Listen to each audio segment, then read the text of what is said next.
On a quiet Sunday, a whale dumped 24,000 Bitcoin onto the open market, pushing the Bitcoin price down to $110,000.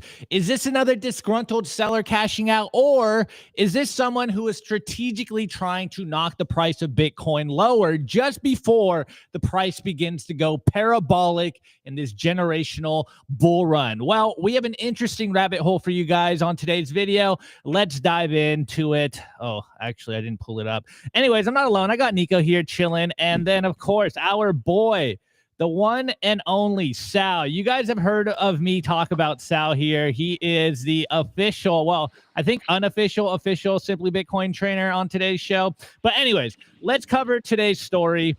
And it is an interesting rabbit hole. There's a lot of theories going on right now on Twitter of what's going on. So first and foremost, let's just cover the basics here. So we have Sonny EXP on Twitter. He's a founder of Time Chain Index. He's been doing a lot of on-chain analysis on, you know, these big whale moves, a lot of coins moving around, what's going on in the market. He's actually been on top of a lot of the movement we've seen on chain. Remember 2 weeks ago, 3 weeks ago, we saw about 100,000+ coins moving. I'm pretty sure it was Sonny that was exposing this. So anyways, he goes, this entity liquidated their entire 24,000 Bitcoin balance, sending all of it to Hyperunit or Hyperunite. They transferred 12K just today and are still actively selling, which is likely contributing to the ongoing price drop. And of course, this was on Sunday, literally just sending thousands of coins straight. Oh, my thing's not working. Is this working? What? Hold on. Yeah. Okay. It's not showing me my tabs normally. Anyways, he goes, this entity still holds a total of 152,874 Bitcoin across all associated addresses, including 5,266 Bitcoin in the address shown below. The funds originally came from HTX about 6 years ago and had remained inactive until recent transactions involving one of their addresses containing approximately 24,000 Bitcoin. So that's the basics here, guys. If you're wondering what's going on with the price today, we got another whale moving a lot of coin onto the exchange. Now, the interesting part about this is the fact that he literally just moved this straight into the open market. He literally just, smash sold on the open markets, on the exchanges, which is fundamentally different than what we've been seeing everyone else do. Essentially, the idea of buying over the counter, the TWAP, time weighted average price buys. And I think I have a good tweet. Yeah, here we go. Adam back. He goes, have they not heard of TWAPs? Do they not like money? Such clumsy market activity. Normally, people with that kind of money would be smarter. Now, this is the conversation going on Twitter right now, is what exactly are they doing? What was the point of this? Now, of course, a lot of people are saying almost kind of what Adam Back's saying, not kind of echoing what Adam Back said, like, this is a dumb move. Why would someone sell 24,000 coins on the open market instead of, going over the counter to sell this coin? Like, why does he fundamentally want to affect the market? And this is where the speculation comes in. We all know, if you've been following the Sailor saga, we know how he's been trying to do this. He's been buying Bitcoin over the counter, probably with TWAPs, basically, buying tranches over time so he doesn't move the market because he's got shareholders. He doesn't fundamentally want to affect the market when he's doing all these incredible buys. Now, everyone's wondering, look, if Sailor's buying $2.5 billion every other week, why isn't the price going up? And we have one whale on the open market selling $2.5 billion and the market tanks. Well, it's interesting when you get into the data here, how this kind of breaks down. We have Zero Hedge. Of course, you guys probably are familiar with Zero Hedge. And he goes, now, why would someone want to sell a huge block and take out the entire bid stack 3 times in a row just so they can trigger sell momentum and accumulate much lower? ? This is probably what's going on, guys. It does look, whether you want to call it price manipulation or price suppression or, being able to fundamentally move the market so you can buy lower, it's all essentially the same thing. I do think this was by design. He did this on purpose. He sold it on the market, most likely, if he's a smart trader, and I would argue he probably is a smart whale here. He probably, set a really big short. dumped 24,000 on the open market, profited either way. Now, interesting stuff. I've really been liking this guy's tweet, Sightbringer, and he goes, zero hedge nails it here. This wasn't just a random liquidation. It was a strategic flush. Instead of trickling sales into ETF absorption, this whale or entity stacked blocks at size to nuke the bid wall 3 times in a row. That's not dumb money. That's deliberate. Why? Because taking out the bid stack triggers cascading liquidations, perps, leverage longs, weak hands, etc. That lets the same entity reload lower while ETFs, sovereigns, and corporates keep buying the net supply. Context, of course, they still hold 150,000 plus coins. They're not exiting Bitcoin. They're playing a reflexive reset to shake out leverage and reposition. This whale is showing us something bigger, though. They know the ETF/sovereign bid is infinite, so the only way to win is to force weak hands to puke and then accumulate back into the structural wall. Deeper truth, this isn't bearish, it's proof. We're watching the old guard play their last weapon, force volatility against an order book now backed by ETFs and sovereign flows, which really goes into what we saw David Bailey tweet over the weekend. You guys know David Bailey of BTC Inc. He's also behind Nakamoto, a Bitcoin treasury strategy, and he's getting super bullish on Twitter. He goes, there's not going to be another Bitcoin bear market for several years. Every sovereign, bank, insurer, corporate, pension, and more will own Bitcoin. The process has already begun in earnest, yet we haven't even captured 0.01 of the total asset market. We're going so much higher, dream bigger, and he followed it up. Under 1% of institutional investors have exposure to Bitcoin, and the average allocation across those that do is less than 1%. Said differently, 99.99% of demand is ahead of us, and there's not even $1 trillion of Bitcoin liquidity available for the climb to $1 million per Bitcoin, which could obviously fundamentally shift on a dime here, as we saw. Another whale could wake up while we start climbing and dump a bunch of coins on the market. Now, before I keep going on, because there is a bigger debate going on Twitter, I am going to pass it over to Nico and Sal here. I think, first of all, I'm just going to Sal. Considering, Sal, you're just Bitcoin hodler here. How'd you feel waking up yesterday, or rather at the end of the day Sunday, and seeing the Bitcoin price get nuked to 110K? Loving it. Able to stack more sats. Laser eyes, diamond hands. That's all you got to worry about. Just keep stacking, and Bitcoin's going to do what Bitcoin's going to do. Let's go. Okay, now diving in a little more. Nico, I know you've been having a lot of conversations over there in Europe. So what's your thoughts on this movement right here? And I do have other charts and some other kind of speculations here, but just based on the market moves we saw from this whale, what do you think is going on? Yeah, I mean, look, I don't think anyone has any idea what's going on, but I do want to show a couple thoughts from the community. Here's nice. Whale Panda. He says, what a lot of you don't seem to realize is that I really don't want to be right about paper Bitcoin and the manipulation. I want to be wrong. A lot of my net worth is in BTC. I have cold storage for my kids in BTC.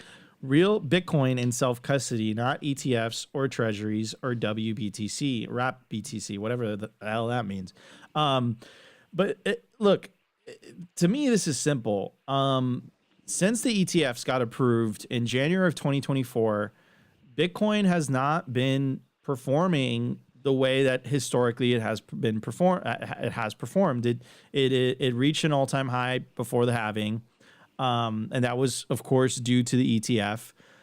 You have these massive inflows of people buying Bitcoin. You hear it all the time. This entire year, me and Opti have been literally every week we're telling you, to the point that you guys are tired. You're sick of it. You don't even want to hear about it anymore. In the beginning of the year, if we put on the thumbnail, 500,000 Bitcoin bought, you'd be like, oh my God, I'm going to click on that. At this point, no one cares. It's just become normalized. But the thing is, if all these companies are buying this much Bitcoin, and the amount of Bitcoin that's being mined on a daily basis, there should have been a supply shock by now to the upside. Now, there's a lot of explanations as to why that is not happening. I'm going to pull up VJ first, BTCBYTZ. He wrote an incredible piece. I was going to bring that up later. Love it. What made him famous, which is he wrote The Bullish Case for Bitcoin, which originally was a Medium article, and then it became a book. But he says no paper Bitcoin conspiracies are required. The price is stalled because a number of whales have hit their magic number and are unloading. This is healthy. Their supply is finite and their selling is required for the full monetization of Bitcoin. Massive blocks of supply with enormous purchasing power are being distributed into the population. This cycle is one of the greatest monetization events in history. And here is, I think, Opti, you were pulling this up earlier, BTC Archive, a Bitcoin whale, and this was believed to have been the cause of the crash. A Bitcoin whale sold 24,000 BTC worth 2.7 billion, causing today's $4,000 crash in minutes. They still hold 152,874 BTC worth more than $17 billion.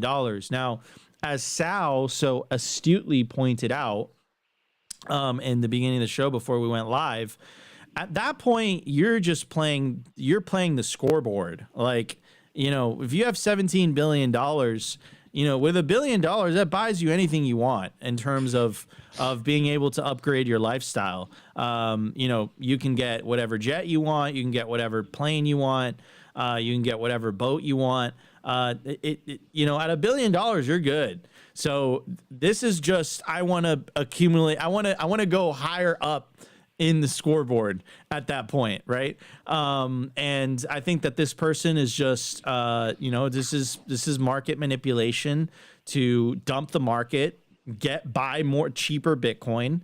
And I think that's exactly what's happening. I also think a lot of this, from what I've heard, is a lot of OGs that are actually rotating a lot of this Bitcoin into Bitcoin treasury companies because they think they're going to be able to outperform Bitcoin that way. But to go back to Whale Panda's point, you know, not ETFs or treasuries or WBTC.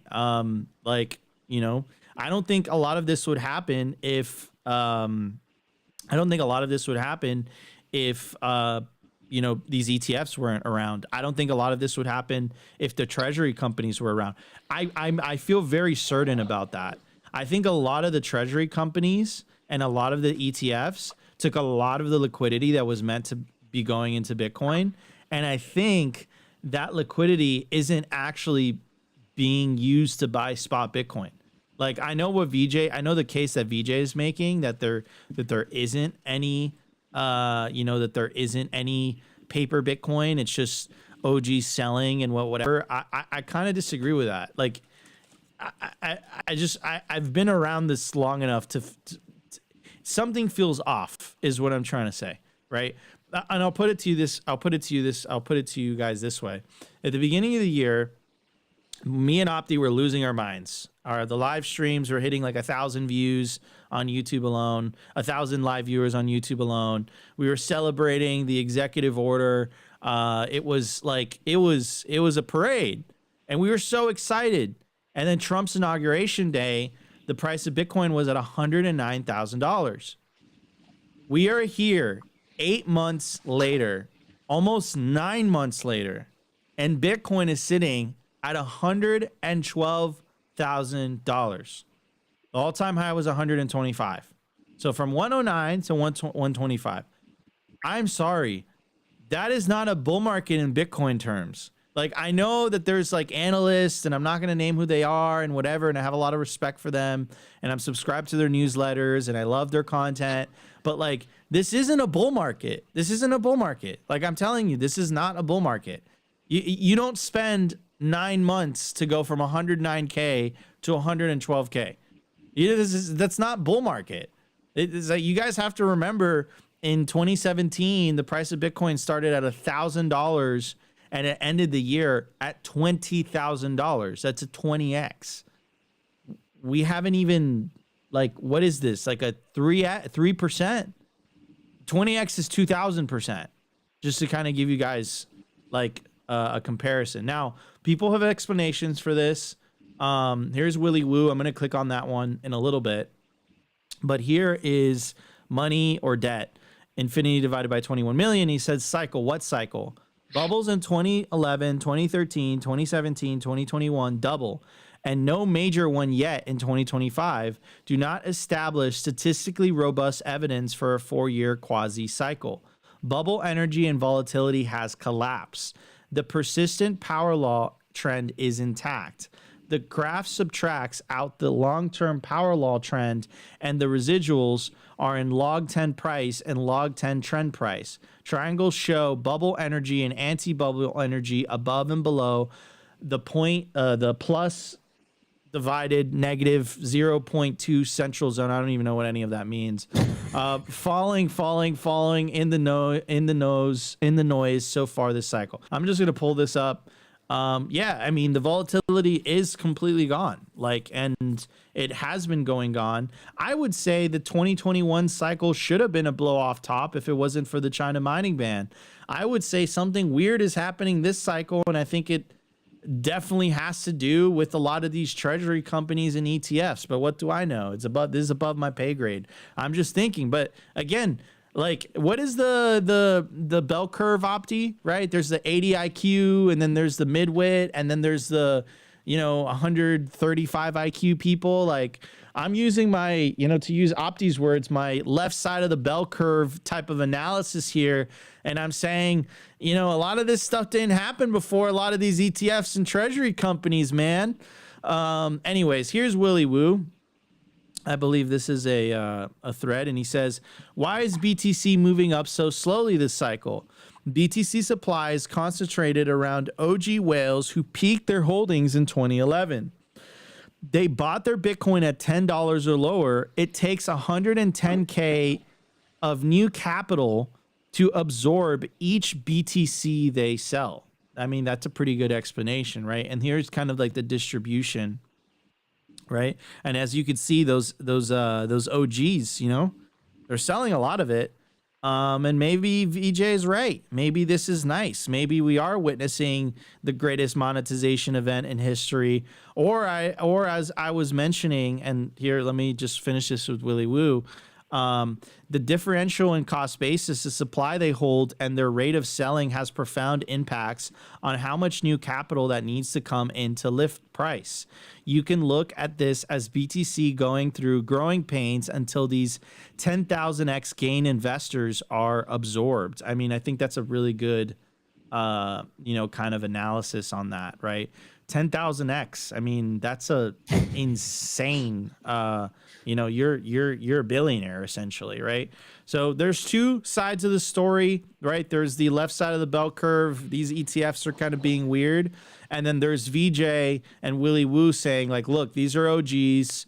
They were buying at $10 or less. They have tens of thousands of coins, and each one of those coins, it takes $110,000 to absorb that, right? So you can look at this in two different ways. You can look at this in the optimistic way, which is, imagine the capital that is backing Bitcoin that's absorbing 24,000 Bitcoin being dumped. And the only price action that we saw was a price correction from 117 to 110,000. Now we're back to 113,000. That is Bitcoin absorbing a lot of Bitcoin being just spot dumped. The other day, you had Michael Novogratz Galaxy. They had a sale of 80,000 Bitcoin. That was absorbed over a weekend, right?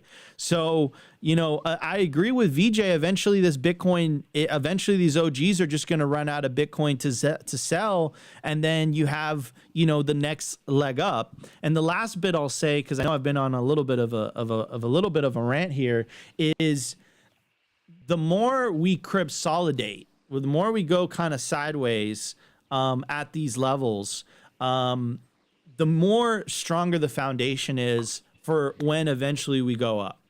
So, like, as a business owner, I tell this to Opti all the time, and the Simply team, I'm like, dude, I hope, like, as a business owner, in the back of my mind, I'm like, this is fantastic, because this means that we don't have a bear market, right?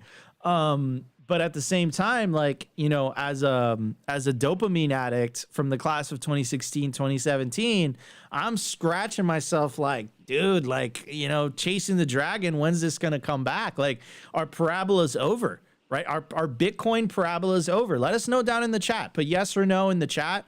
Are they over? Because, you know, we haven't seen one in quite a long time. Quite a long time. We have not seen a parabola. I do want to give a shout out to everybody watching on YouTube, X, and Rumble. If you guys are enjoying the show, make sure to smash that like button. Of course, we're joined with our wonderful guest today, the Bitcoin trainer. He's training a lot of Bitcoiners that you know, but we can't say because we respect privacy here at Simply. We got the Prince of Persia in the house himself, the man, the myth, the legend, Sal. What's up, dude? I think you're class of 2020, 2021. How are you feeling with this price action that's happening lately? You know, all of us hate to see that crab. It's basically pump, dump, crab, pump, dump, crab. But I think that most of us are here for more than just the gains. And, you know, Bitcoin metrics, the hash rate, all of the treasury companies coming in, all that BS just shows how much Bitcoin is growing. And growth means up and to the right. And the price is only going to catch up eventually. I think that's a good analysis of the market needing to absorb that difference of a $10 Bitcoin and a $110,000 Bitcoin. I think a lot of people lose that when they're thinking about the price action. But I'm here for it, man. You know, yeah, I'm a Bitcoin trainer. I train lots of Bitcoiners, you guys know, and Nico and Opti are two of them. I'm here for the ride, man. Life's a ride. You only get one shot at it, so just enjoy it while you're there. Well, more Opti than Nico. Nico, you're in the matrix. Yeah, if you guys want to get in shape, hit up Sal. He has a secret formula, which is it's fantastic. Highly recommend go checking him out. And he trains a lot of Bitcoiners that you guys know. These are household names, and he's making sure they stay in shape. Wait, Nico. Before we move on, though, I think the real question here is kind of what VJ was saying and Lightbringer or Sightbringer, I think, is this idea of everyone knows here, if you've been around in Bitcoin for a long time, then you're probably familiar with the meme that like you can only really sell once. And I think the question that we're all kind of asking ourselves right now is whether this is kind of that dying gasp here of people being able to manipulate the market if they are a huge kind of whale in the market. And right now, if they are selling, of course, they still have some bags. But at a certain point, the market does absorb all of this selling. And I think in hindsight, or rather more of like the positive view of this, it is super bullish, the fact that we're seeing, I can't even remember how much coin we've seen hit the exchanges or be moved around recently, but I think it's somewhere up around 150,000 coins. And Bitcoin's still above 100K. We're at like what, 110K, 112K right now. And so maybe the price movement it isn't exactly what we want it to be. It isn't exactly, you know, as bullish and parabolic as it used to be. But it does seem like if this price does start getting frothy at the end of the year, then there most likely won't be this type of, you know, market manipulation, just to use that term. There won't be this kind of this chokehold on the market moving forward, that as the price gets higher, as the market cap gets bigger, these whales won't be able to kind of move the market like they used to. So this could be kind of the final hurrah here of the whales actually being in control. And that would be pretty interesting to see moving forward. And of course, that would make Bitcoin a lot more stable. We probably wouldn't be seeing as crazy dips as we used to see. So I'm kind of taking the bullish side here. I remember when I got in Bitcoin, you know, 2017-ish, like we would freak out for, you know, someone selling like 20 to 100 coins on the market. Now the market's absorbing hundreds of thousands of coins. Like it does feel, if it starts ripping, this might be the last time we see this happen ever. Is the Ponzi over? Is the Ponzi over? All the OGs, they're like, all right, you know what? It's over. It's done. Gotta get out of here. It does feel like that. Well, all the naysayers about Bitcoin, right? You know, they call it a Ponzi and this and that, and like the Dude, whole the Financial definition. Times is calling Bitcoin treasury companies Ponzi's this morning, bro. Like, the I more they mean- start calling it a Ponzi, the more I know it's not a Ponzi. Well, I mean, the treasury companies I'm a little concerned about. Like, I'm pretty sure that a lot of them are going to blow up. Not the big ones. MicroStrategy isn't going anywhere. I don't think Nakamoto or 21 are going anywhere. But I think like the smaller ones, like I definitely think that a lot of them are going to blow up for sure. Like absolutely. They're over leveraged. There was one company that like their MNAV was under 1. Which is like the whole point of owning a treasury company is so that you can outperform Bitcoin. That's the whole point. And what MNAV basically means is it's like the amount of the value of the company, how much the valuation of the company and how much Bitcoin they hold, right? So ideally you want an MNAV of like 2 or 3 because that means that you're buying a stock that's valued 3 times as much as the Bitcoin they hold. So if you bought that stock early on and it kind of multiplied, you're like multiplying your Bitcoin. So a lot of OGs, a lot of people that are like trying to like multiply their Bitcoin, they're looking at Bitcoin treasury companies like that. But now you have Bitcoin treasury companies that Nico's mad because he wants to cash them out. Cash them out to what? What are you going to cash out to? What are you going to cash out? There's nothing to cash out to. Everything's inferior to Bitcoin. So, but yeah, I mean, you know, but when these MNAV things start to get compressed, like Sailors is at 1.5, right? Like MicroStrategy is at 1.5, right? And at the end of the day, like as a Bitcoiner, like you're not trying to like, you know, and this like completely puts everything on its head. You're not trying to outperform the stock market. You're trying to outperform Bitcoin, and very few things outperform Bitcoin. Like I think it's Nvidia that outperformed Bitcoin, MicroStrategy that outperformed Bitcoin in the last 3 years. Like nothing else has outperformed Bitcoin. So like Apple stock hasn't outperformed Bitcoin. Microsoft hasn't outperformed Bitcoin. You know, Aztec Warrior Inc. hasn't outperformed Bitcoin. Like nothing has outperformed Bitcoin, bro. So you got to be very careful on what you buy because it's probably not going to outperform Bitcoin. But maybe that was before Bitcoin became a stablecoin, because now Bitcoin has officially become a stablecoin this year. And, you know, it's great because like I remember one of the criticisms that the central bankers used to like give us were like, hey, Bitcoin can never be money because, you know, money can't have volatility because if it has volatility, it can't be money. Well, boom. It doesn't have volatility anymore, dude. You got to call up Chrissy Lagarde and you got to tell her that Bitcoin's money now because it's a stable coin. All right. Breaking news. Chrissy Lagarde cashed out because she needed to buy $2.7 billion in silk scarves. We got to the bottom of it. Oof. All right, everybody. It's going to be a fantastic show.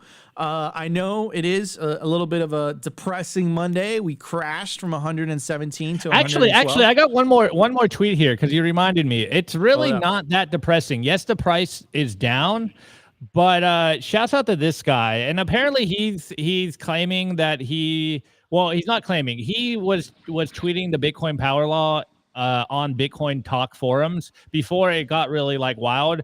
This was his take, and I think this might be the bullish takeaway here. And he goes, a quick 10-minute drop to 110.5K last night thanks to a whale that sold in mass means millions worth of leverage longs were wiped out. Finally, we can start the week without having to worry about these leverage longs. Next up, leverage shorts near the all-time high price action is coming for you.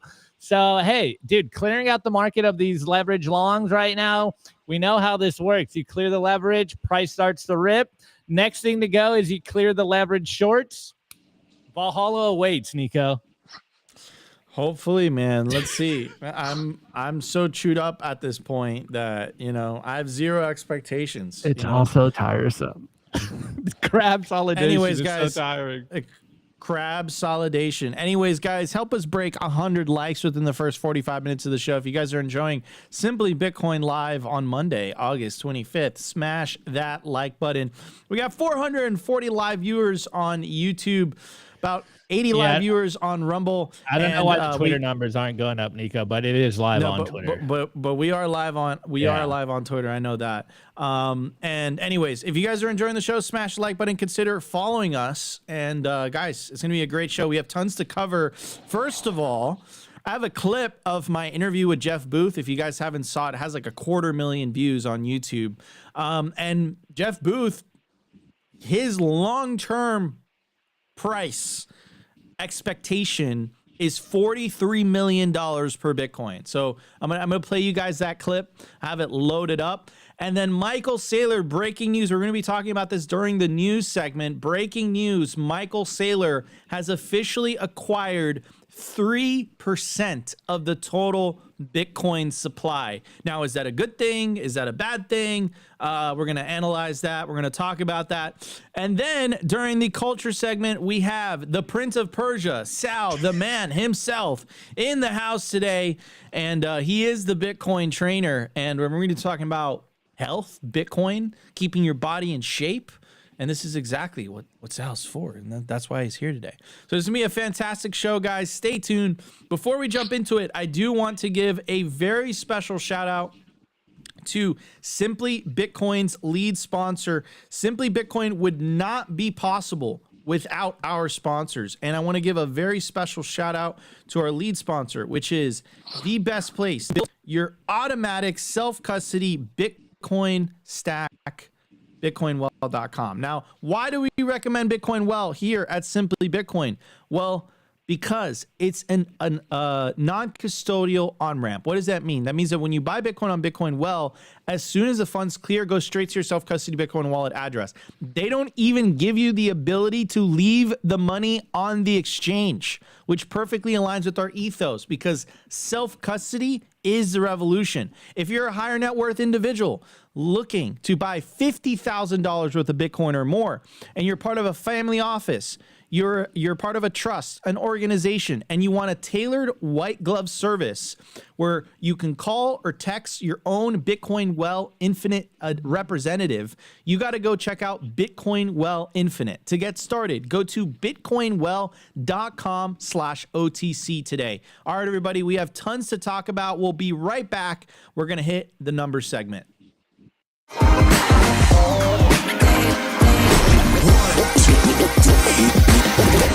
I want to give a shout out to our partner, Stampseed. Is your Bitcoin in cold storage really secure? Are your seed phrases really secure? Stampseed's do-it-yourself kit has everything you'll need for you to hammer your seed words into commercial-grade titanium plates. Instead of just writing them down on paper, paper is fragile. Titanium plates are strong. Your words are actually stamped into the titanium plate with this hammer and these letter stamping tools. Once the words are in, they aren't going anywhere. No risk of the plate breaking apart and pieces falling everywhere. Titanium stamp seeds will survive nearly triple the heat produced by a house fire. They are also crush-proof, waterproof, non-corrosive, and time-proof. And now you can customize your titanium seed plates. You can upload your design or logo, and they will laser engrave it on the back of your seed plate, the opposite side of where the words are. Stamp your seed on Stampseed and use promo code SIMPLY to get 15% off anything on the stampseed.com store.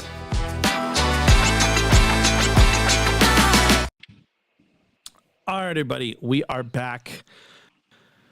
Scan the QR code on your screen. It'll take you directly to the stampseed.com website. You want to store your generational wealth properly. You don't want to write down your seed words on paper. You want to stamp them into a plate of titanium so they survive the test of time. You do this in the privacy of your own home. And if you use promo code SIMPLY, you get 15% off anything on their website. Imagine that conversation. You're 80 years old. You want to pass over your wealth to your grandchildren. And they're looking at you. They're like, Grandpapa, are you going to give me your seed words? And then you look at them, you're like, no, because I wrote it down on paper. I'm sorry. and they're just going to look at you in disappointment, right? And imagine if you hand over your seed words to them because you stamped them onto titanium. They're going to hang a picture of you over their fireplace forever. You're going to be immortalized. You're going to be like a genius to them. They're going to be like, oh my, you know that grandpapa bought Bitcoin at 100,000? Like, oh my God, like that's crazy. Anyways, at the time of recording, the Bitcoin price is $112,540. Block height, 911,655. Sats per dollar, 889. Market cap, 2.24 trillion. Bitcoin versus gold market cap, 9.44%. Decline from all-time high, negative 9.6%. Realized monetary inflation, 0.84%. I have a video for you guys because it is quite a little bit of a depressing Monday with the price action. So what better way to counteract that than to play you a clip of an interview that I had with Mr. Jeff Booth, where I straight up asked him in the beginning of the video, I'm like, where do you think the price of Bitcoin's going? And he's like, dude, take a look at this. So let's check out the clip. We'll talk about it. But what would happen from that system? From that system, you're living in the first global free market that has ever existed. And from that system, prices fall every year. Prices, as we automate, as AI moves faster and faster, as AI merges with robotics, as the free market adds more people to the free market and those ideas compete to provide us value, prices fall forever relative to that 43 million. So that 43 million gains more and more value forever. So if you had a small percentage of a Bitcoin in time, that would be enough to live forever. And it's just, all we're talking about is the timing of when that happens rather than does that happen. So I think, and $43 million per coin. Jeff Booth dropping the sauce. I highly recommend checking out that entire video, by the way. It's fucking, excuse me, it's fascinating. It's Monday. Did I just curse? I'm sorry, guys. I apologize. It is fascinating. It's a great video. It's a great interview. And he'll do more of a deep dive as to, what his thought process is behind that number. But the TLDR is this, and it took me kind of a long time to wrap my head around this. I had to have multiple conversations with Jeff Booth, but basically the way that you guys should see it is naturally just capitalism, free market, the free exchange of labor, goods, all of that stuff. It should naturally be deflationary, meaning things should get cheaper over time as productivity and technological increases come, right? But because of fiat money, because the money is manipulated, things have become kind of inverted. They've been inflationary. But Bitcoin, because it's uncorruptible, because it has a 21 million supply cap, because you cannot manipulate it, it actually reflects the natural state of the free market. So it's not that Bitcoin is just going up forever because it's going up forever. It's that Bitcoin is the only unit of account that is naturally reflecting the natural order of how money and the market and capitalism and human progress is actually going. Because if I asked you guys a very simple question, and if you're in the younger generations, like if you're a millennial or Gen Zer, and if I asked you, I'm like, dude, are you wealthier than your parents? You'd probably say like, my parents were buying a home for $200,000 or $300,000. Like now these homes, like, and I'm seeing them, like I live in a very expensive, like I live in an expensive city, Miami, and Los Angeles is expensive too. Like you're looking at like 2-bedroom homes or like a 1-bedroom home that's like a $1.5 million, right? Now, like if you're just starting out and you have a couple of kids, like what the F are you? Like that is gnarly. That's crazy. Now you can still get something reasonable, 200,000, 300,000, 400,000, right? But like, again, that's also like a ridiculous amount of money for most people. Like most people can't do that, right? So you have to ask yourself, like, why is it that I'm broker than my parents? Like, why is it that my parents 20 years ago where they didn't have iPhones, they didn't have ChatGPT, they didn't have the internet, they didn't have all these technological increases. Why is it that they were able to live a dignified life? And why is it that I have not been able to live a dignified life? Like, why is that not the case? Like, I don't understand. It doesn't make sense to me. And that's exactly what Jeff Booth is explaining. And he's putting it together with a price prediction of $43 million per coin. But the important part of that price prediction isn't the $43 million per coin. It's the fact that he's telling you that, like, look, even with a small percentage of Bitcoin, because it's going to just increase in purchasing power over time, you're essentially going to be able to continue living off of it. And I saw this really good quote from BitPain, which was hilarious. I don't know, Opti, if you have that screenshot. But he was basically like, look, like, if the boomers want me to buy their homes for 10x of the price they bought them for, the boomers are going to have to buy Bitcoin 1,000x for the price I bought it for. So you know what? I'm going to end it with this. I'm going to weave it back in, then I'm going to pass it on to Opti. I'm not buying the boomers bags, man. I'm just not. I'm buying Bitcoin. I'm renting. I'm just living life. I'm buying the boomers bags. There it is. Opti pulled it up. Clutch. BitPain legend. He says, if I have to pay a boomer 10x what he paid for his house, he can pay me 1,000x what I paid for my Bitcoin. Absolute legend, bro. What an effing bomber tweet. So anyways, someone in the chat, the boys need a virtual bodyguard on live stream now. No, this is Sal, the Prince of Persia, the Bitcoin trainer. Anyways, Sal, what's your take on this, bro? Because once you look at the world the way that Jeff Booth looks at the world, and it took me a little bit to kind of understand it, then you really understand. You're like, look, I got to do whatever it takes not to part with my Bitcoin, because I know that in 5 years, the Bitcoin I have today is going to be able to buy me 5 or 10 times as many goods or services or real estate that I want. You know, just that fact that the natural state of the free market is deflation. It's such a simple concept, but complexity really appeals to stupid people. And you really have to be able to sit down with that thought and actually use your brain and think about it to really understand what that means in this like fake world that's been thrown in front of us, where inflation is basically the underlying cause of all the problems we have right now. So, you know, just think about it. The natural state of the free market is deflation. Every time you practice doing something, you get better at it. Every time you practice building something, you get better at it. There's no reason why prices should be going up over time. And I think Jeff Booth has a really, really good way of simplifying things for those of us who actually like to think. You're muted, Nico.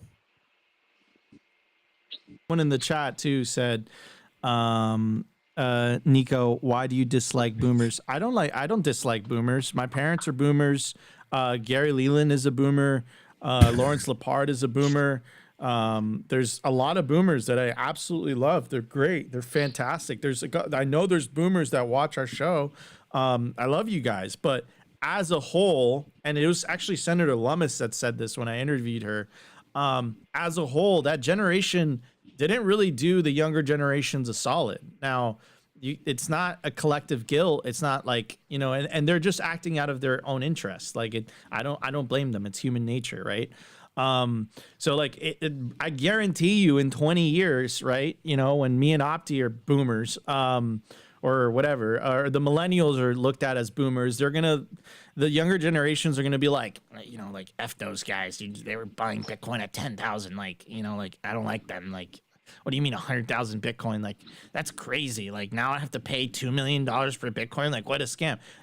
Same thing's going to happen. Like, history's going to repeat itself. Opti, what's your take on all this, bro? Yeah, well, first of all, I do want to hit on the 43 million number I love hopium as much as anyone else does, and I do love this $43 million prediction. But if you look at the math, what was it? 900 trillion divided by 21 million. That's where 43 million comes from. I do love this very simple analogy here. I do love the framing. I do love the hopium, but I am one of those Bitcoiners that doesn't believe that Bitcoin is going to take over all of the world's global assets. I think there will still be a place for a lot of things in the world, whether that's gold or, real estate or whatever dumb thing you want to buy besides Bitcoin. So I would conservatively say 21.5 million is probably closer to the right number here. But hey, even that sounds good to me. So that would just be my one contention, because I just believe in the money is one half of every transaction. So left side of the bell curve thinking it should be half of the world's wealth, which is currently at about 1 quadrillion or 1,000 trillion. So, I love the bullish take on by Jeff Booth. Obviously, he's he's farther on the other side. Farther on the other side of the bell curve than I am.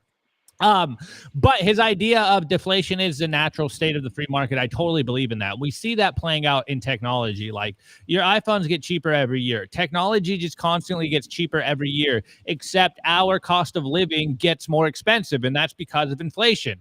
It's because we've got a parasite. There's something on all of our money, all of our productivity that is literally stealing our productivity. And that's the biggest concern going on right now. And most people don't see this happening. Most people probably don't even think it's a problem. Most people are okay with the 2% inflation mark going on in the world. It's like, yeah, money's supposed to lose 2% a year. That's just how it works. Bitcoin proves that that's not the case, that something can work without losing value and we could still be more productive. This is like the fundamental philosophical divide that we are currently living through. Is there people that think, hey, we need to steal from you at 2% a year so that we can be more productive as a whole. Personally, I don't think that that's true. I fundamentally disagree with that. I think if we all are able to keep most of our wealth, or rather all of our wealth, then we will be more productive individually, and then society becomes more productive at large. And this is like the fundamental conversation going on right now. And you can see a lot of the Keynesians out here, or rather traditional economists, that fundamentally have a hard time wrapping their heads around this idea. Whereas Bitcoiners, we're just, a lot of times we kind of stopped arguing with them, because you just look at the numbers. Bitcoin's the best performing asset in the last 15, 16 years. Nothing comes even close to it. If you hold Bitcoin longer than 5 years, you're basically like 99.95% probable of being in profit. And if you hold dollars over that same time span, you've lost minimum 25% of your purchasing power. It's like, if you actually look at what is going on with just the data and the facts, they're completely wrong. But they do have a bigger microphone. They do have a bigger market here. They do control the economy, and us Bitcoiners are still relatively small compared to everything else. I think we're at like 0.2% or 0.02% of global capital right now. It's like, we're tiny. We forget how tiny of a market Bitcoin actually is. And that just makes me even more bullish that we are going to see incredible gains in Bitcoin, because a lot of the world's capital is going to flow into Bitcoin. Now, is it going to be all of the world's capital? Probably not. But hey, I'll take half of the world's capital. That's still a $500 trillion market cap. That's what, 250x from here, I think, if my math's good right now off the dome. It sounds good to me. What's 250x from 100,000 Bitcoin? That's what, 2.5 mil, I think, maybe. I don't know. Maths is hard this morning. It's Monday. Hold your tomatoes. So I do agree with him, but I think that number's a little high, to be honest. I just heard you say gains, and we got Sal like in the house. We got Sal in the house, and he knows all about them gains. Anyways, guys, it's going to be a great show. We're going to be talking about Michael Saylor owning 3% of the total Bitcoin supply. Is that a good thing? Is that a bad thing? We're going to be discussing it. Then the potential for, I think it's inevitable, a potential 6102 order with this massive concentration of Bitcoin in the hands of literally one custodian, right? And that's just one door knock away from saying, hey, hand over the keys. That's exactly what happened during the 6102 order. The reason that FDR was able to get away with that was because of the centralization of the custody of gold. So we're going to be talking about all that, ladies and gentlemen. You guys are going to want to stay tuned. We're going to be right back. We're going to hit the news segment. I want to give a shout out to our partner, Ledin, the leader in Bitcoin-backed loans. Unlock the liquidity in your Bitcoin without having to sell your Bitcoin. They've issued $9 billion in loans to over 10,000 customers since 2018. I absolutely love these guys. Not only do I have an account with them, but I also have a loan. And what I love about them is that there are no monthly payments, and you could pay back the loan at any time. As soon as you send your Bitcoin as collateral, you'll have cash in your account within 24 hours. Over 1,000 five-star customer reviews, and they've never lost a single dollar or sat of customer money. Go to learn.ledin.io/simply today, and you'll get 0.25% off your first loan. I want to give a shout out to our partner, sat123.com. Sovereignty isn't just about your money. It's about your communications too. When the grid goes down, most people go dark. Cell towers fail in hurricanes, cyber attacks, and blackouts. But satellite phones, they don't rely on local infrastructure. Iridium has 77 satellites in orbit, giving you a direct line anywhere in the US, even offshore. If you hold your own Bitcoin keys, you should hold your own comms too. Sat123.com also has everything you need to start building your Bitcoin citadel. Starlink, battery backups, Faraday bags to protect your hardware wallets, and much, much more. It's a one-stop shop for anyone serious about resilience and off-grid independence. Stay connected, stay independent, stay sovereign. Go to sat123.com/simply today and use promo code SIMPLY to get 15% off anything on the store.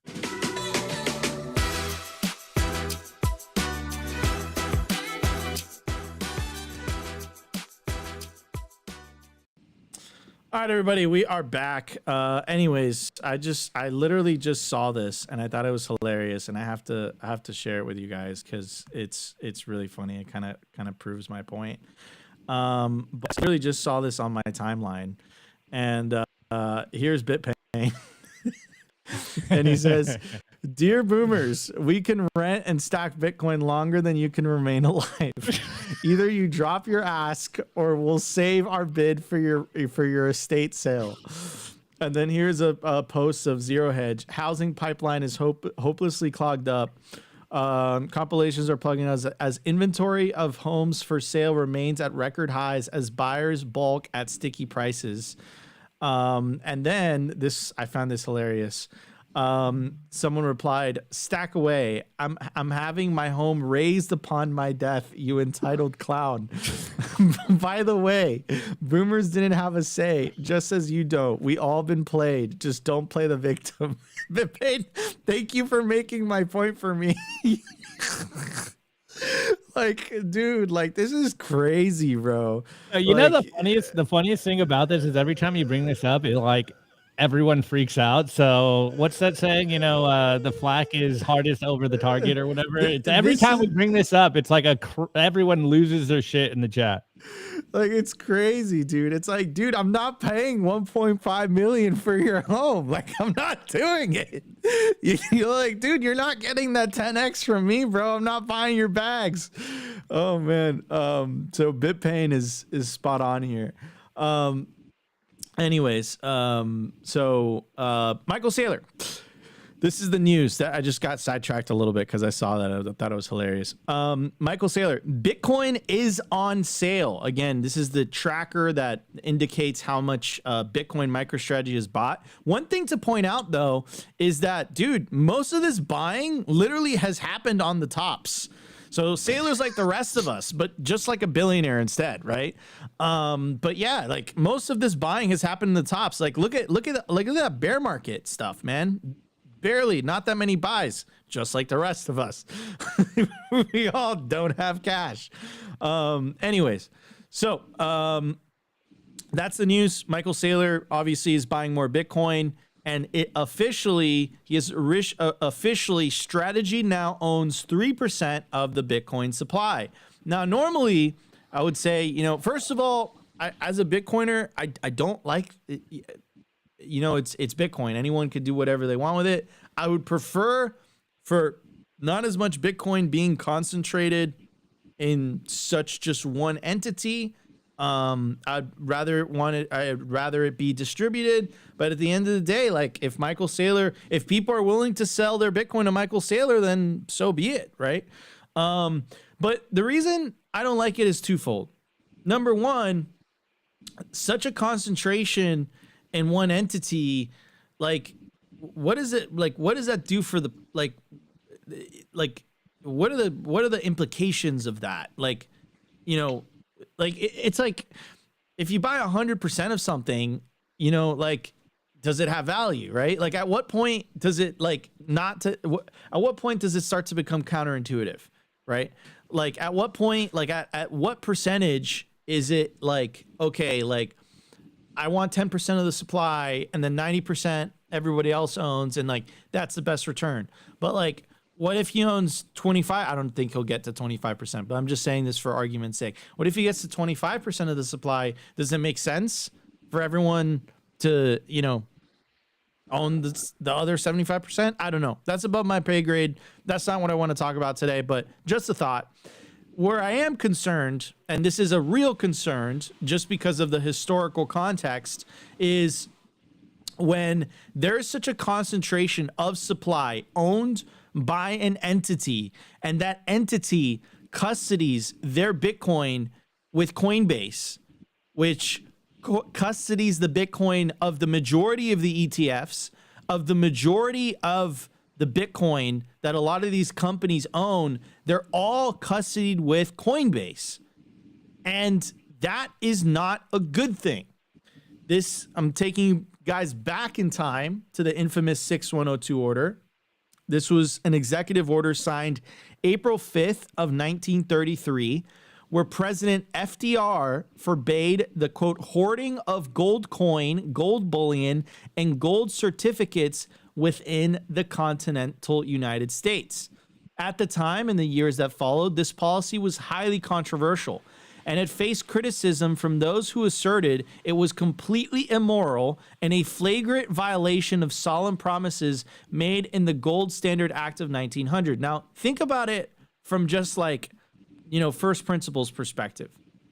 The president, right, the leader of a country, made it illegal for you to hold metal, right?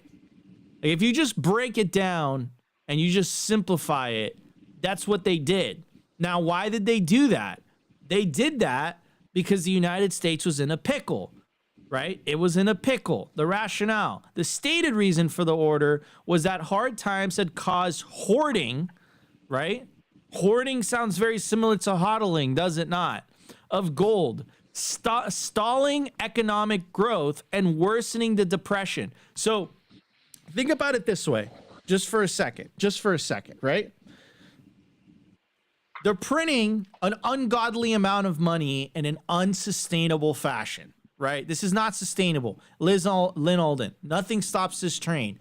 Larry Lepard, you know, the big print. You saw that comment from BitPain, right? I would rather burn my house to the ground than you getting it. So could you imagine in the future you getting this type of language, right?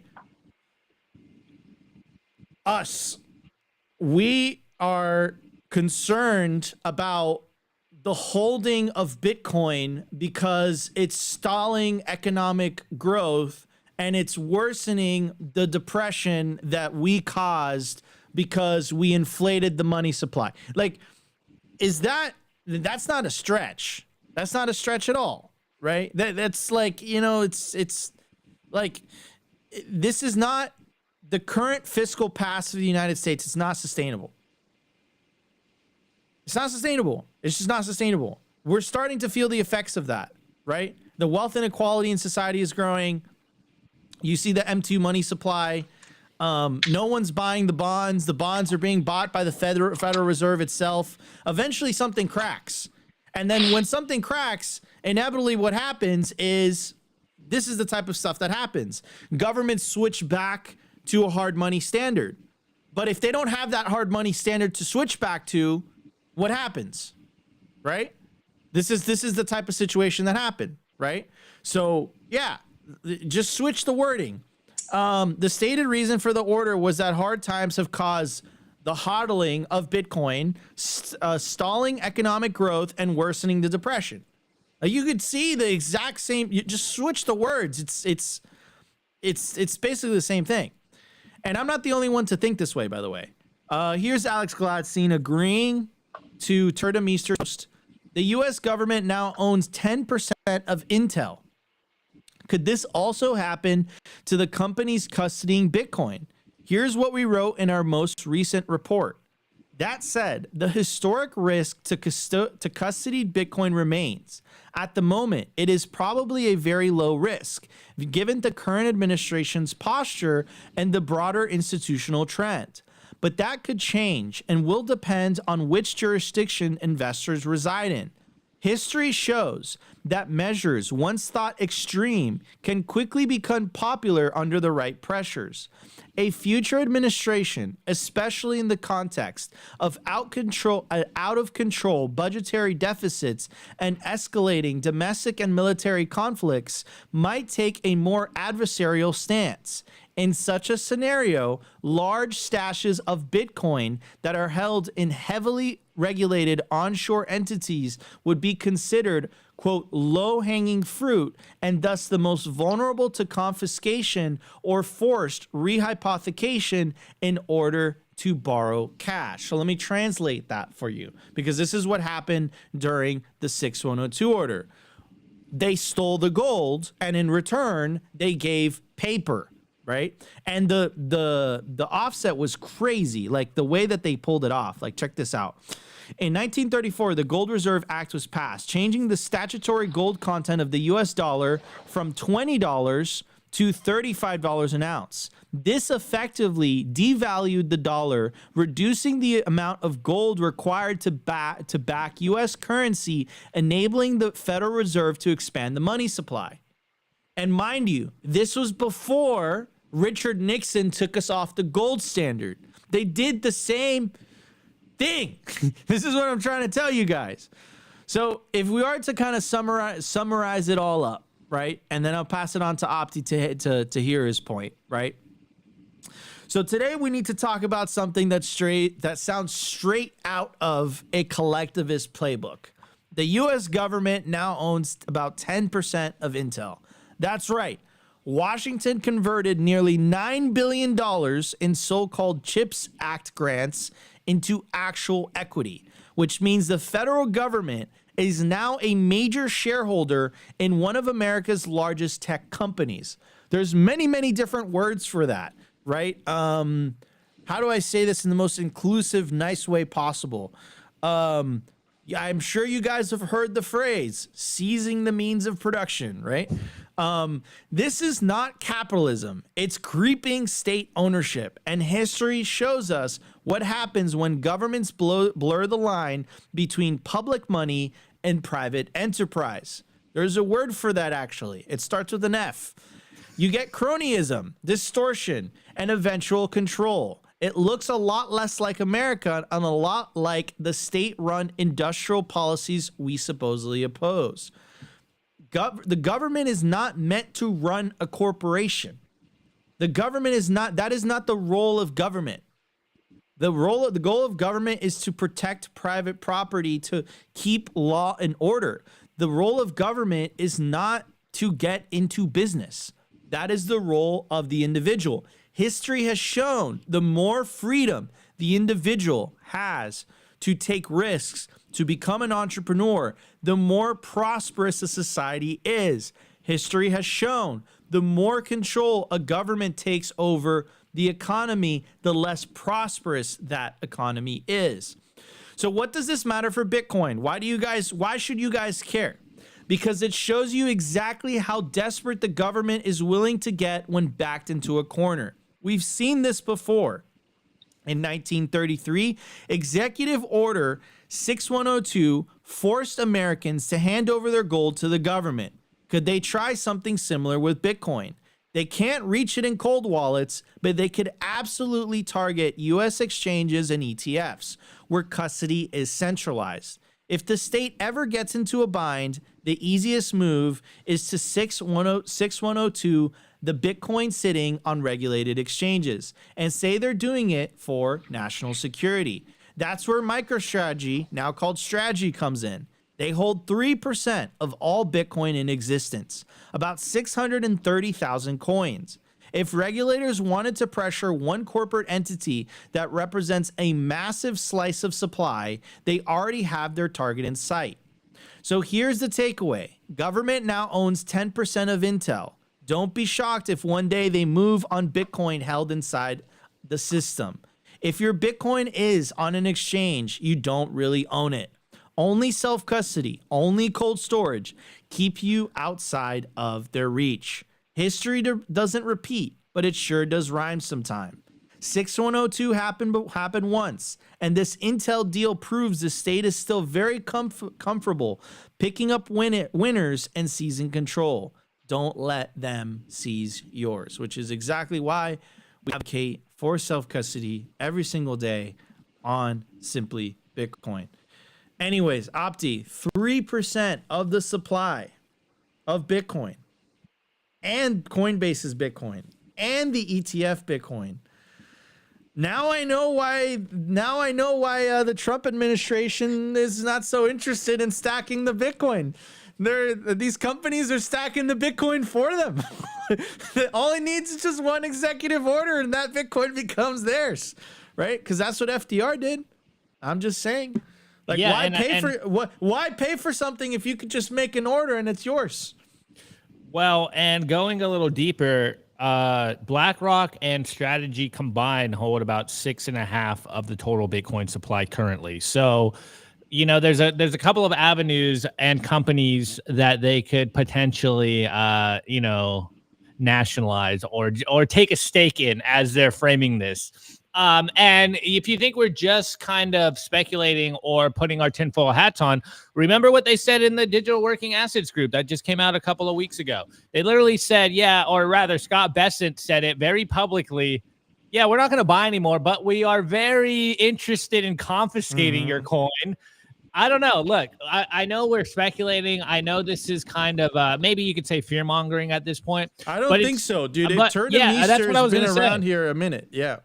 That's exactly what I was going to say, but this is not out of the realm of possibility of what's going on if you historically kind of think in the context of what government has done in the past. I think this is a non-zero chance that this could happen, which is why I would argue, and we've been arguing on the show for a long time, you probably don't want to put all your stack into a strategy product here. You probably don't want to keep all of your Bitcoin on an exchange. If this doesn't ring alarms in your head right now and doesn't make you want to learn how to self-custody your Bitcoin if you've never had before, like this should be the time to do it. You want to prepare now because who knows what's going to happen in the future. We've been saying it for a long time. As much as we like a lot of the nice rhetoric coming out of the Trump administration right now and even nation states around the world. Breaking. Wow. Breaking. That literally, wow. Let's go. U.S. government to take ownership in more companies. Wait, what time is this? What time is it for you right now? This was an hour ago. Okay, an hour ago. He's in European time. Yeah, so like if you psychedelic Marco, United States Communist Party. It's like as I was saying, as much as we like a lot of the favorable rhetoric coming out of these nation states, remember what governments are really good at. It is seizing your property here. So this is why you need to take your Bitcoin into custody. This is why self-custodying your Bitcoin is the most important aspect of this. This is the revolutionary act, controlling your money, because who knows when something like this will actually happen. And we've had a pretty good track record on this show. Now, I don't think this is going to happen like next year, but from that tweet, it could possibly happen a lot sooner than we think. But this is something that Bitcoiners have been saying for a long time. Remember, this is the separation of money and state. And as the state kind of gets backed into a corner, they start to lash out even more vicious than they have in the past. And I think this would be one of the most vicious moves here. You know, tentatively embrace the Bitcoin industry and then just seize the Bitcoin treasury companies. That'd be crazy. I said this the other day. I posted this on X. I said, what's really crazy about Bitcoin is that not only does it prove that money can exist without the state, it proves that money is better without the state. And that is a extremely powerful and revolutionary idea.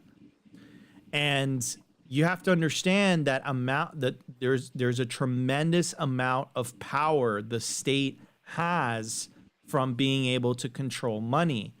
But here's the thing.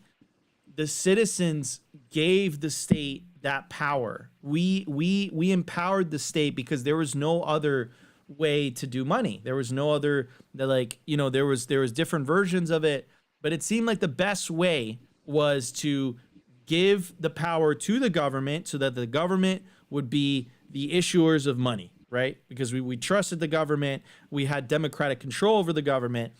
Bitcoin, supposedly. Bitcoin comes and it's like, hey, there's rules, but there's no rulers. And actually, the money's even better. So then now the state has to justify its control over the money. Because if you live in a democratic society, the whole point of them having control is for the better of society. That's the whole point of it. But what happens when there's a system that comes that proves that, hey, listen, it's not about us controlling it or you controlling it. No one controls it, and it's actually better for everyone. The state has to justify its control. And they're going to do that with media. They're going to do that with attacks on self-custody. They're going to do that. It's not going to just roll over and say, all right, guys, here are the keys. You know what? You're right. This is better money. No. You have an entire system and bureaucracy that is literally supported by the money printer. You're talking about millions of people, right, that are addicted to this printed money that is being, like, you know, stifled from the population, right? And that system isn't just going to say, all right, guys, you're right. You know, like, this is sound money. This is good. This is hopeful for whatever. No. I don't think it's going to do that. Sal, what's your take? And then we're going to talk about fitness. Opti said it, and a bunch of people in the chat said it. If you think there is a non-zero chance that this might happen, take your Bitcoin in self-custody and protect yourself and your family. And it's as simple as that. You know, if it's a chance, why risk it? Bars. Amen. Love that. All right, everybody. Stay tuned. We're going to be giving away some sats at the end of the show, and we're going to be talking to Sal. Sal is the Bitcoin community's trainer. He'll get you into shape. He's trained some of the most predominant Bitcoiners that you know. He is currently training them. He has trained them. So if you guys want to get into shape, you know who to call. You guys could hit up Sal. Wait, better call Saul. That's funny. I just made that just popped into my head. All right, everybody, let's get to the culture. We have tons to talk about. Let's check it out. Here we go. I want to give a shout out to our partner, HIVE Digital Technology. Why HIVE in 2025? Unstoppable growth. As the first ever public miner, HIVE's position to quadruple their global footprint, making them one of the world's fastest growing miners in 2025. And with elite operations that consistently top the industry in Bitcoin mined per exahash, HIVE's now headquartered in the USA. They're lean and mean, they're green and clean, and they're rewriting the playbook on sustainable Bitcoin mining. You can catch the latest buzz at HIVE Digital Tech or at hivedigitaltech.com.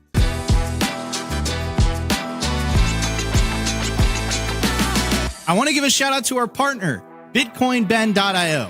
If you're into freedom, Bitcoin, and building a real community, this is for you. Gain exclusive access to real-world, members-only, private clubs across the globe, featuring poker nights, expert-led classes, co-working spaces, educational meetups, live events, and more. Current locations include Sarasota, Nashville, Boston, Dallas, Las Vegas, and St. Louis, with new clubs launching soon in West Palm Beach, Scottsdale, Alabama, and beyond. Not to mention Bitcoin Ben's resorts in El Salvador. There's 3 of them, and they're absolutely beautiful. You'll also get access to the first fully backed Bitcoin bank with fiat ramps and savings accounts. It's called Private Key Bank. And you guessed it, it's based out of El Salvador. Go peer-to-peer with Bitcoin bulk buys. Tap into home equity for long-term Bitcoin growth. And join their exclusive mining pools if you're interested in mining. What are you waiting for? Head over to bitcoinben.io. Join today, where Bitcoin meets freedom.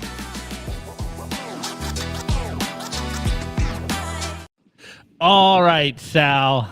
This is where the fun conversation has. And apparently the chat is already evaluating their own life. They're like, yeah, I probably need a trainer. Well, Sal's the guy. I've been talking about Sal on the show for a long time.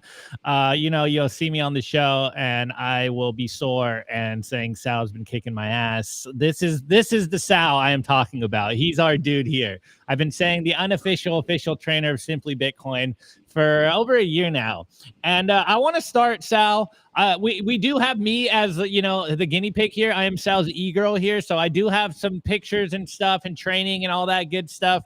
But it was about a year ago at BitBlock Boom where we hung out. Maybe I should pull that picture up. But I want you to tell me what's the motto, the saying that you always say? I always butcher it. But you always tell me the same thing, and you actually just do the same pitch you did for me at BitBlock Boom, where I was like, this doesn't work. Like, quit trying to sell me on something that doesn't work like this. And now I've done it, and it does. So Sal, what was the pitch that you gave me at BitBlock Boom? All right, so most people think I'm crazy when I say this, but my program is as simple as can be. It's only 2 days a week of training, and it's less than 8 minutes of total work per week. All you need is to have access to a barbell gym in a couple of days, and it'll completely change your life. And everybody laughs at me when I says it. Eventually they try it, and after 6 to 8 months, they always say the same thing, just like Opti is about to tell you. Wow, I can't believe it actually works. Yeah, here, hold on. I found the picture. Let me this is all right. So Sal sent me this picture here of us. This was at BitBlock Boom. Oh wait, hold on. It's not downloading. Give me 1 second. At BitBlock Boom, and you can see I actually have a neck now. So let me pull this up here. Hold on, it's not working. 1 second. My thing's acting up. I didn't save this photo here, so hopefully I can pull it up here. Is it this one? No. Oh, it's not working. It's not working for me. Anyways, we won't share that photo because it doesn't really show anything. It just shows I had no neck here. But yeah, I can agree and confirm. So Sal told me the same thing. 2 workouts a week, 8 minutes under the weight. And I'm like, no way, dude. Like, there's no way this is going to work. And Sal, actually, do you have your notebook here? Maybe you can show people what was the weights that I started at.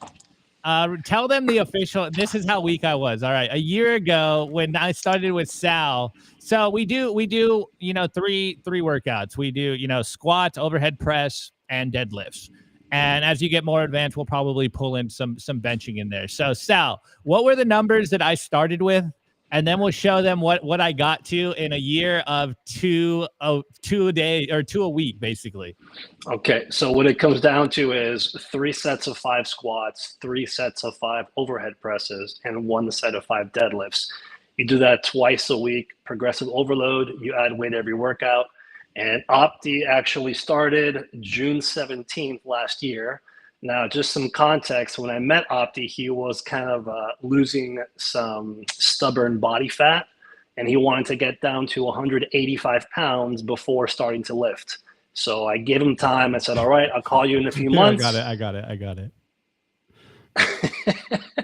I said, I'll call you in a few months. Oh my God, right? Dude. Skinny fat for sure.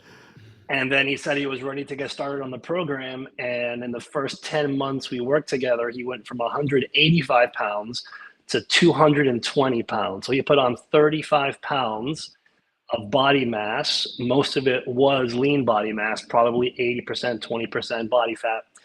Of that was fat. And he got his lifts crazy strong. So we started June last year. He squatted 135 pounds. I know. I'm pulling up my. I'm gonna flex right here. We're gonna pull up the weight. So you know I'm not lying. Someone said, Sal, I know you are lying here. We're not lying. I'll pull I up have the weights. all his numbers, all his workouts for the year. 135 pounds is where he started with his squat. His squat PR after 10 months was 365 pounds. Here we Here go. you go. There you go. Here's Opti's 365 pound squat after 10 months, only 2 days a week, 8 minutes of work.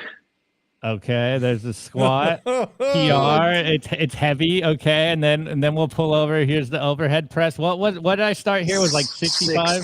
65 pounds, and this is 225 pounds strict press. Struggling, but hey, did it. Okay. And That's then the crazy. last one, we have deadlifts. The deadlift, you were also at 135 to start, and this is 405. Super heavy. Okay. So it does work. Two workouts a week. I think at this time we were working out like 45 minutes. The total time in the gym, because you are going to rest between sets, is about 45 minutes. But of actual work you're doing, it's just under 4 minutes each day. That's all it is. Yeah, and then here we finally got to the bench press, which was a couple of weeks ago. 155. You started on the bench, and this is 300. Let's go. Your boy moving some weight, weight. And that's all, within less than a year's period. And this works every single time for everyone. I've had hundreds of clients. I've got tons of Bitcoiners as clients. And I'm always looking to help any Bitcoiner who wants to turn his life around, or they just want to get stronger or get some nice conversation in, talk about programming. That's what I'm here for. And Opti, like I said, we got him up to 220 pounds. And then once he hit those 1 rep maxes, we went on a little bit of a cut phase, got him down from 220 to about 205. And now he's kind of maintaining about that 205 body weight. We're moving the numbers back up. And I've been cheating a little bit. I've been eating I've been eating lunch with Nico, so you know where that goes. Someone asked in the chat, what's the workout again? It's simple. It's 3 sets of 5 squats, 3 sets of 5 presses, 1 set of 5 deadlifts. Now, if you think you know how to squat, you don't. If you think you know how to press, you don't. If you think you know how to deadlift, you don't. So, the coach is the real bottleneck in this process, really understanding someone who can teach you how to move the right way, someone who understands programming, someone who's worked with every single demographic. I ran barbell classes for senior citizens for years out of a local community center in Miami. I've got kids that I train. I've got high school athletes, Bitcoiners, really any single demographic. They get the same program 2 days a week, progressive overload, no change, and it works every single time. So where can people find you, bro? Because I can attest to this. I had to get out of it personally, but Opti stuck to it just because of all the things that I'm doing with Simply Bitcoin. Maybe that's an excuse. But where can people find you, Sal? If they're interested. Here we go. I do have Skinny Fat Opti here. We'll pull up Skinny Fat Opti, and then I took some diva pics. Skinny Fat Opti. Now with some muscle. Oh, so it works. When are you taking these pictures? No, I did feel fat in this, so I took one this morning, Sal, and your boy looks skinnier and more lean. So there you go. There we go. Okay. I felt fat. I felt fat in those photos, and I took one this morning. Where are you taking these pictures, bro? Okay, it's for Sal. Okay. And you're sending them right now. Okay. Guys, you can reach me across any social media platform, Nostr, X, Instagram, everywhere. I'm the same handle, BTCBYTZ, BTCBYTZ, again, BTCBYTZ. And shoot me a message on whichever platform you like to use. And like I said, I'm here. I'm the Bitcoin trainer, and let's get this done. We're going to rule the world one day. The healthier we are, the stronger we'll be, the better representatives will be for the rest of the world. You ain't fooling no one. Opti body double. No, I actually put in the work here. Okay, I've been putting in the work. I've been complaining every single day, but I put in the work because I literally I was telling my friends this because I'll tell a couple of my friends the program I'm on, and they knew they knew me before I started working out, and they're like, dude, like there's no way you gotten this big off 2 workouts a week for 45 minutes, an hour, a time. And I'm like, no, dude, like I trusted the process with Sal, so I'm trusting the process all the way through. I was getting my friends yelling at me because I did like during the cut, I wasn't drinking. They're like, dude, you won't even drink a beer with me. I'm like, bro, I trusted the program this far. Like I cannot drink for a little bit with you on the weekends, dude. They gave me a lot of shit. And then after, they're like, wait, what was the program you're doing again, bro? That sounds a lot easier than what I'm doing. I don't know what I'm doing. So highly recommend you guys reach out to Sal. You will. What's the gear that they're going to need to start with? Like a tripod and a gym membership. A tripod, a gym membership. If you have a home gym and you got barbells and plates at home, it's really simple. Just a barbell, some round plates, and just the will to want to get strong and stop being weak. 100%, guys. So you will be doing this like over Zoom and FaceTime and stuff, guys. So get in touch with him again at BTCBYTZ if you are interested, and he will, talk to you. But I highly recommend it, guys. Get those gains. Awesome. All right, everybody. Today is August 25th, 2025. I'm your host, Nikos, my legendary co-host, Optimus Fields, and of course, our special guest for today. You want to get ripped? Go check him out, Sal, and go follow his handle. Can I give one more shout out? Can I give one more? So, yeah. Also, I'm part of a conference that we throw every year in Colombia with John McGraw, BTC Medellin. We had our first one this previous January. We already have the venue booked for next January. We had Jeff Booth out there, Knut von Holm, Oliver Velez. We had a star-studded cast of Bitcoiners. It was a very intimate conference, like I said, in Medellin, Colombia. If you guys are thinking about hitting up a Bitcoin conference in South America or just need a reason to go to Colombia, I highly recommend you guys check us out there next year. I love that. All right, everybody. Hope you guys enjoyed the show. You know what to do. Smash the like button. Consider subscribing if you feel like we provided you value. And we'll see you guys tomorrow for a brand new episode of Simply Bitcoin Live. Today's episode was brought to you by BitcoinWell.com, a Bitcoin-only platform on a mission to enable financial independence.